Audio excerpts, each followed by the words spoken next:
మంత్రివర్యులు దేవినేని ఉమా గారు చాలా హాస్యాస్పదమైనటువంటి వ్యాఖ్యలు చేస్తున్నారు. మా ప్లీనరీని చూసి ఆయనకి కడుపు మంటగా ఉన్నట్టుగా కనిపిస్తూ ఉన్నది. ఒక విధంగా చెప్పాలంటే జలస్ ఫీల్ అవుతున్నట్టుగా ఉన్నది. వైఎస్ఆర్ కాంగ్రెస్ పార్టీ ప్లీనరీ అవినీతి సొమ్ముతో ఏర్పాటు చేసుకుంటున్నారు అనేటువంటి మాట నిత్యం అవినీతి చేసేటటువంటి దేవినేని ఉమ్మగారు మాట్లాడితే చాలా ఆశ్చర్యంగాను హాస్యాస్పదంగాను ఉంటుంది. మేము వైఎస్ఆర్ కాంగ్రెస్ పార్టీకి ప్రజాబలం ఉన్నటువంటి రాజకీయ పార్టీ.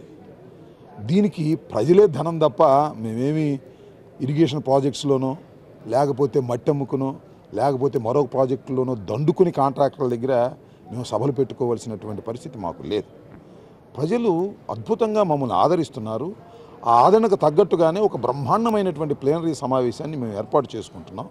ఆ ఏర్పాట్లు చూసి చంద్రబాబు నాయుడు గారికి ఉమా గారికి భయం పుడితేనో లేకపోతే ఇంత గొప్ప సమావేశం జరుగుతుందనేటువంటి ఆతృత పడిపోతేనో ఉపయోగం ఏముంటుంది?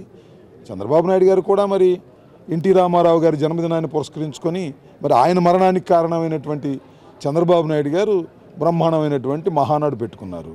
మరి దానికి ఎక్కడి నుంచి తీసుకొచ్చారు? అన్ని వందల కోట్ల రూపాయలు ఖర్చు పెట్టారు. బ్రహ్మాండమైన వంటకాలు అన్నారు, రకరకాలైనటువంటి గాడి విద్యలు చేశారు, కొన్ని కోట్లు ఖర్చు పెట్టి అక్కడ చేసినటువంటిది అది అవినీతితో చేసుకున్నటువంటిది. కానీ వైఎస్ఆర్ కాంగ్రెస్ పార్టీ అవినీతితో సమావేశాలు పెట్టవలసినటువంటి అవసరం లేదు.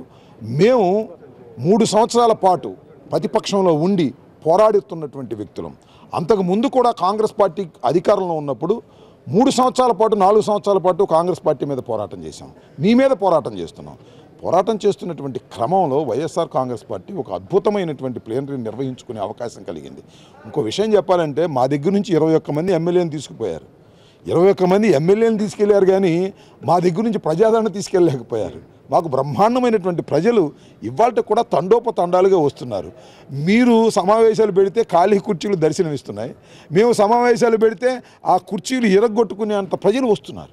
కారణం ఏమిటంటే రాజశేఖర రెడ్డి గారి మీద ఉన్నటువంటి అపారమైనటువంటి గౌరవం, జగన్మోహన్ రెడ్డి గారి మీద ఉన్నటువంటి అపారమైనటువంటి నమ్మకం.